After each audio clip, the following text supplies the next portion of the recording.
Hello my champions. तो कैसे हैं आप सभी? अगर आप 12th के स्टूडेंट हैं और 2027 में बिहार बोर्ड की परीक्षा देने जा रहे हैं तो ये वीडियो बिल्कुल आपके लिए है। तो थोड़ा सा रुक जाइए और मैं आपको बता दूं कि आप देख रहे हैं इंग्लिश पॉइंट क्लासेस का YouTube platform English with people sir. और यहाँ पे मैं बता दूं कि इंग्लिश के साथ हम 12th बिहार बोर्ड के लिए हिंदी की भी पूरी क्लासेस लेके आए हैं। तो जो भी बच्चे 12th बिहार बोर्ड में हैं या फिर आप 11th में भी हो तो कोई प्रॉब्लम नहीं है, बिकॉज ये दोनों के लिए है। मैंने खास करके बात 12th की करी है क्योंकि अब इनका एग्जाम नज़दीक है, 2027 में उनका एग्जाम होने वाला है। तो ऐसे बच्चे जरूर से वीडियो में जुड़े रहिए और जो आपके दोस्त हैं उनके साथ भी शेयर कर दीजिए। तो चलिए, हमारे एक सीरीज चल रहा है सब्जेक्ट वर्ब एग्रीमेंट का, जिसमें हम लोग 3 4 2 ऐसे करके रूल्स को डिस्कस कर रहे हैं ताकि थोड़ा थोड़ा समय देकर एक लिमिटेड टाइम में अच्छे समय में हम अपने रूल्स को खत्म कर सकें। क्योंकि मेरा मानना क्या है कि एक साथ बहुत ज्यादा लोड से अच्छा है कि थोड़ा थोड़ा काम करें। और आप देखेंगे थोड़ा थोड़ा का रिजल्ट बहुत बड़ा होता है ना, थोड़ा थोड़ा करके ही पूरा ढेर बन जाता है। तो मेरा ये कहना है कि आप सब जुड़े रहिए और अपने दोस्तों को जोड़िए, शेयर कर दीजिए। नए हैं तो चैनल को सब्सक्राइब कर दीजिए, बेल आइकन को प्रेस कीजिए ताकि आपको हर लेटेस्ट अपडेट्स मिलती रहे, कोई भी मिस न करें। क्योंकि अगर बैकलॉग हो गया तो आपके लिए फिर मुश्किल होने वाली है। तो जो लोग नए हैं, पीछे का उन्होंने इस सीरीज को नहीं देखा है जिसका नाम मैंने दिया है golden rules of English grammar, तो आप पीछे प्लेलिस्ट में जाइए। प्लेलिस्ट में जाकर आप इंडेक्स को क्लिक करेंगे, वहां आपको सारी डिटेल्स मिल जाएगी। तो चलिए शुरू करते हैं। आज अपना जो रूल है आगे बढ़ाते हैं एग्रीमेंट का। और आज हम लोग यहाँ पे 24, 25, 26 ये 3 रूल को करेंगे कंप्लीट, है ना। पीछे वाले में हम लोगों ने 23 रूल तक जो कर लिया था, अभी 24, 25 और 26 रूल को करेंगे। और एग्रीमेंट जो है सब्जेक्ट वर्ब एग्रीमेंट बहुत ही इंपॉर्टेंट टॉपिक है आपके स्पोकन के लिए, आपके रिटन के लिए और कॉम्पिटिटिव एग्जाम्स के लिए तो और भी ज्यादा जरूरी है। तो चलिए बात करते हैं अपना रूल नंबर 24 आपके सामने है। देखिए क्या, विद द फॉलोइंग जो निम्नलिखित है, क्या क्या लिखा हुआ है, मेनी, मोर, बोथ, फ्यू और सेवरल। ये जो 5 है, मेनी, मोर, बोथ, फ्यू और सेवरल, तो इन पांचों के साथ we have to use the subject as well as the verb, both will be plural. यानी रूल क्या समझे कि मेनी के साथ, मोर के साथ, बोथ के साथ, फ्यू के साथ और सेवरल, इन पांचों के साथ डायरेक्ट जब सब्जेक्ट आएगा तो वो क्या होगा, प्लूरल होगा। क्या होगा, प्लूरल। और जब सब्जेक्ट प्लूरल है तो वह भी क्या हो जाएगा, प्लूरल। क्लियर हो गया? फिर से समझ लीजिए, विद द फॉलोइंग निम्नलिखित के साथ, the subject as well as the verb both will be plural. यानी कि इनके साथ सब्जेक्ट और वर्ब दोनों क्या होगा, प्लूरल होगा। क्या होगा, प्लूरल होगा। इसको ध्यान रखना है। 25 क्या है, घबराई मत, एग्जांपल्स भी बताएंगे। पहले एक बार रूल हम बता देते फिर एग्जांपल के साथ डिस्कस करेंगे तो दो दो बार हो जाएगा और फिर आपको कहीं भूलने की आवश्यकता नहीं पड़ेगी फिर, है ना। मतलब आवश्यकता का सेंस कि आप भूलेंगे नहीं। तो क्या देखिए 25 इंपॉर्टेंट है ना। If there is a case of antecedent, देखिए एक वर्ड आया, टर्म आ रहा है यहाँ पे, एंटीसीडेंट। देख लेते हैं पहले क्या रूल है कि अगर कोई सेंटेंस में किसका केस है, अगर किसी भी सेंटेंस में किसका केस है, एंटीसीडेंट का, ठीक है, then use verb according to it. तो आपको वर्ब का यूज इसी के अकॉर्डिंग करना है।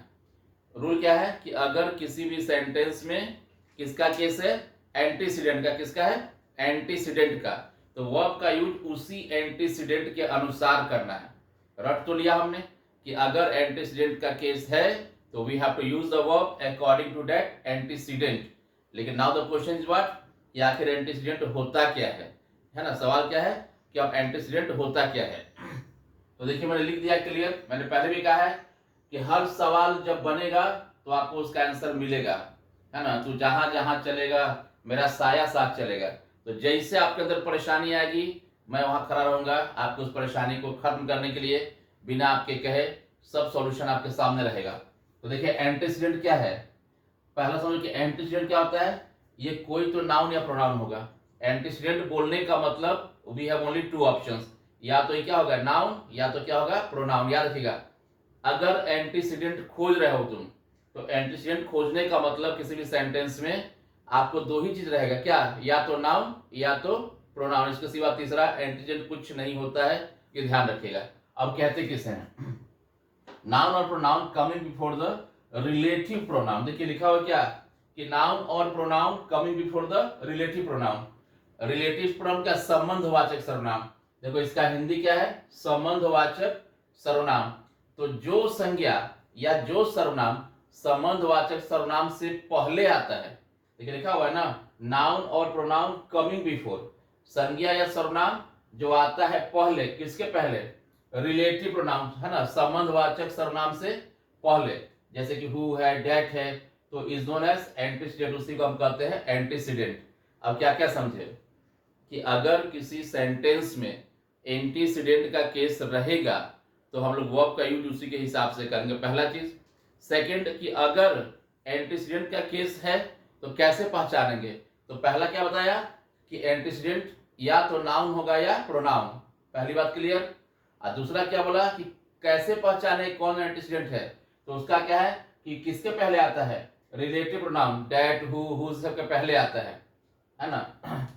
लास्ट है 26, if a sentence is showing, अगर कोई वाक्य दिखा रहा है, क्या दिखा रहा है, एनी टाइप ऑफ इमेजिनेशन, कोई तरह का कल्पना, और अनरियल कंडीशन, वही अनरियल कल्पना, एक ही बात है, अनरियल जो रियल ना हो, जो कल्पना हो, अवास्तविक है ना, विद द हेल्प ऑफ, और कल्पना को शो करने के लिए, इस इमेजिनेशन को शो करने के लिए कौन से वर्ड्स का यूज किया गया है, तो क्या कर रहा है, इफ का, या फिर एज इफ का, आई विश का, एज दो का, है ना।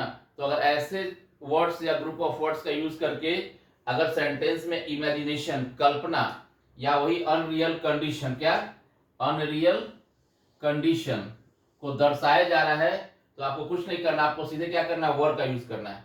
यहाँ पे सिंगुलर प्लूरल कुछ नहीं, सब्जेक्ट कुछ भी होने दो, आपका हमेशा वहां पे क्या होगा, वर्ब होगा। ठीक है, आप देखते हैं कि एग्जांपल इसका, देखिए he blank to me as if he get my boss. अब देखिए यहाँ पे दो पार्ट है ना, एक पार्ट ये ध्यान दीजिएगा, ये आपका फर्स्ट पार्ट, और यहां से क्या हो गया, सेकेंड पार्ट। ठीक है, अब देखो ही गेट टू मी या ही ब्लैंक टू मी, टॉक या टॉक्स दिया तो उसे बात करता है, एज इफ मानो, क्या है, मानो मेरा बॉस है ना। कैसे कैसे बोलते हैं, कैसे ना बोला, लग रहा है कि मेरा बॉस है, ज्यादा लग रहा है कि मेरा बड़का भैया ही, तो कहने का मतलब क्या है, वो जो बोल रहा है या जो बिहेव किया वो तो रियल है, लेकिन आपने उसको तुलना किया, आपको जो हंसता है तो कैसे होता है कि हाँ हाँ हाँ हाँ ऐसे हंस रहा है, तो आप क्या बोलते हैं, देखो ना कैसे हंस रहा है, तो हंस तो रहा है रियल में, मानो पागल हो, क्या होता है कि पगला ऐसा हंस रहा है या पागल ऐसा हंस रहा है, तो वहां पे हंसना तो रियल में वो हंस रहा है, लेकिन आपने उसके हंसने को कंपेयर, तुलना किससे कर दिया, पागल से, तो सर में थोड़ी पागल था वो। तो यही बात यहाँ पे है कि अगर किसी तरह का अनरियल कंडीशन या कल्पना को दर्शाया जाए, इफ से, एज इफ से, आई विश से, तो क्या करना है, वहां पे सीधे वर्ब का प्रयोग करना है। तो यहाँ तो फिक्स है। अब बच्चा सब क्या कर रहे, ही है तो ही के साथ तो वास होता है, तो ये दिमाग रखी गलत है ये। यहाँ पे कल्पना हो रहा है, अगर सिंपल रहता ही गेट माई बॉस तो ही वाज होता है, लेकिन यहाँ पे क्या है, एज इफ, मानो मेरा बॉस है, और यहाँ तो रियल चीज है, तो ही के साथ क्या लगता है, V5, तो he talks to me as if he were my boss. तो चलिए 26 नंबर बोलिए, क्लियर है सबको। चलिए एक बार और एग्जांपल देके समझा देते हैं आपको, है ना।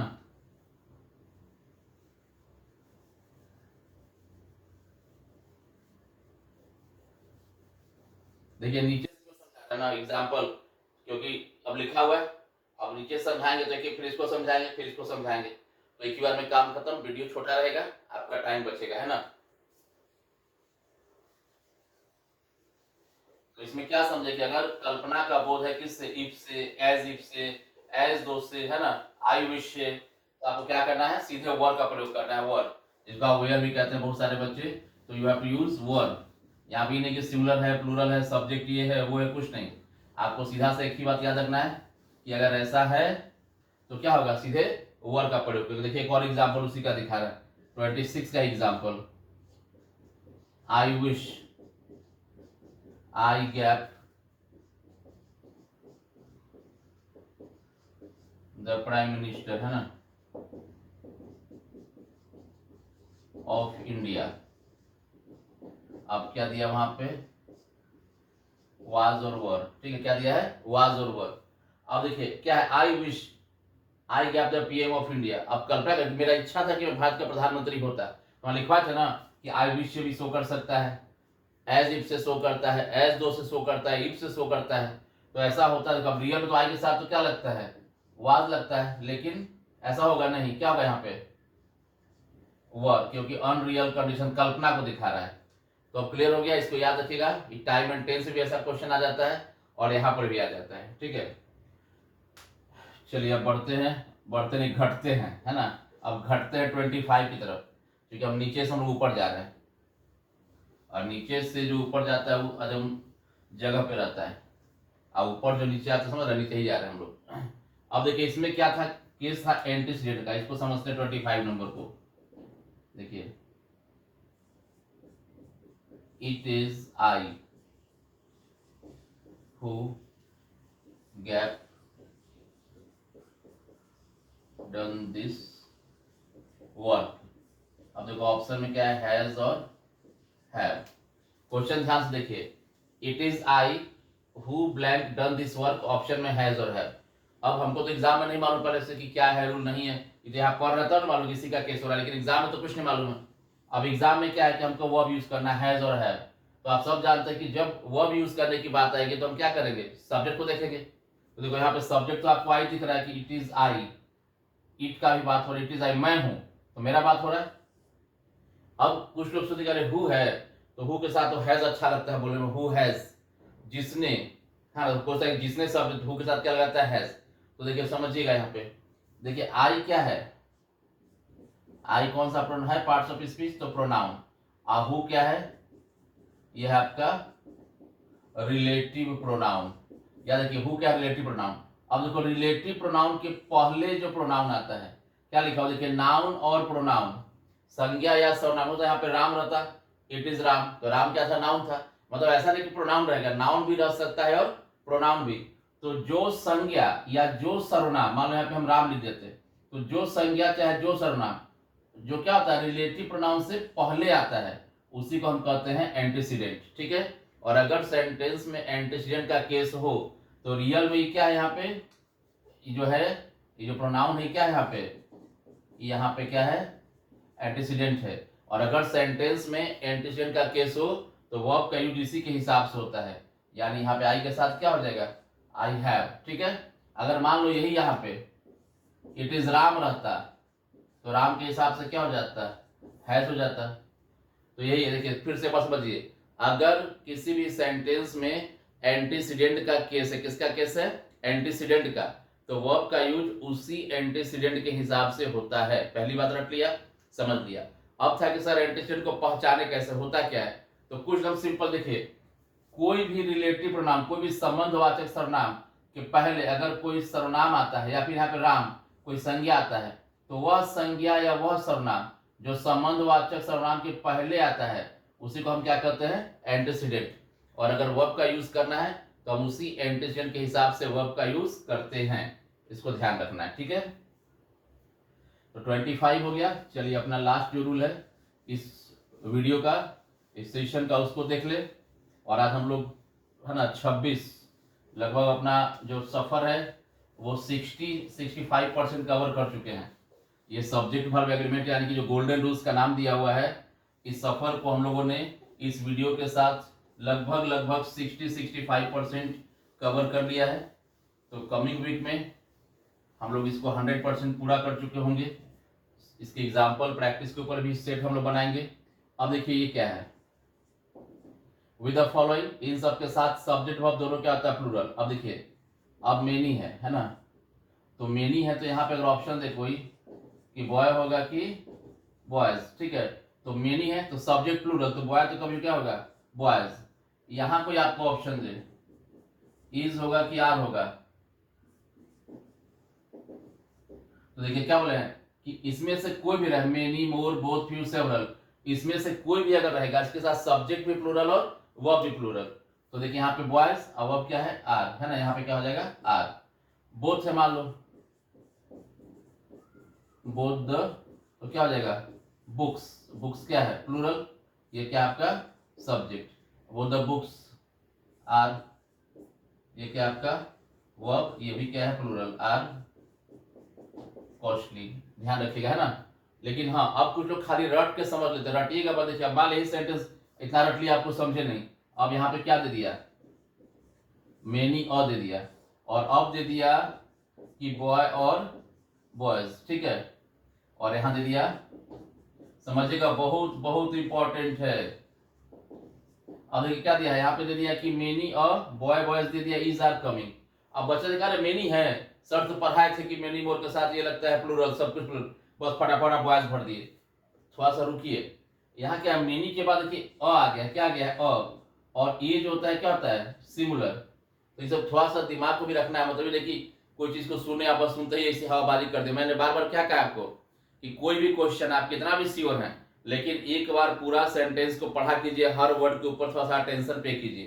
तो यहाँ पे मेनी देख के तो फट से कीड़ा काटेगा वॉइस करने का, लेकिन जो बच्चा समझदार है, जो बात को सुनता है, क्लास को ध्यान से देखता है, वो क्या समझेंगे, मेनी देख के मत डिसाइड करो, मेनी देख के लगा है ना, तुझे देखा तो ये जाना सनम, लेकिन उनको ज्यादा जानने से पहले थोड़ा उनके बारे में मालूम कर लीजिए। समझ गया सब लोग ना, ये नहीं तुझे देखा तो जाना सनम, प्यार होता है दीवाना सनम, अब दीवाना हो गए, और फिर मान पड़ा काट रहे नस। तो देखा तो दीवाना सनम ठीक है, लेकिन दीवाना होने के पहले उनके बारे में कुछ और मालूम कर लीजिए। तो यहाँ मैंने देखा तो लगा कि बहुत सुंदर है, दीवाना हो जाते हैं, लेकिन उसके बीच में क्या देखिए खलनायक है, सुना ना, मैं हूँ खलनायक, नायक नहीं खलनायक हूं मैं, वही यहाँ खलनायक आ गया। तो ए आ गया है, तो ए के साथ क्या होता है बॉय, अच्छा बॉय होगा तो यहाँ क्या हो जाएगा इज, इसी बात को ध्यान रखना है। तो this is all about this rules. I hope कि आपको बहुत अच्छा से समझ में आया होगा, काफी मजा आया होगा। तो जल्दी से एक अच्छा प्यारा कमेंट आप लोग जाने के पहले छोड़ दीजिए, और लाइक का बटन दबा दीजिए। थैंक यू, टेक केयर, मिलते हैं अगले वीडियो में रूल नंबर 27, 28, 29, और उम्मीद करते हैं 30 तक जो पहुंच जाएंगे अगले वीडियो में, 4 रूल्स लेके आएंगे। थैंक्स, तब तक अपना ध्यान रखिए, मस्त रहिए और पढ़ाई करते रहिए। चलिए बाय।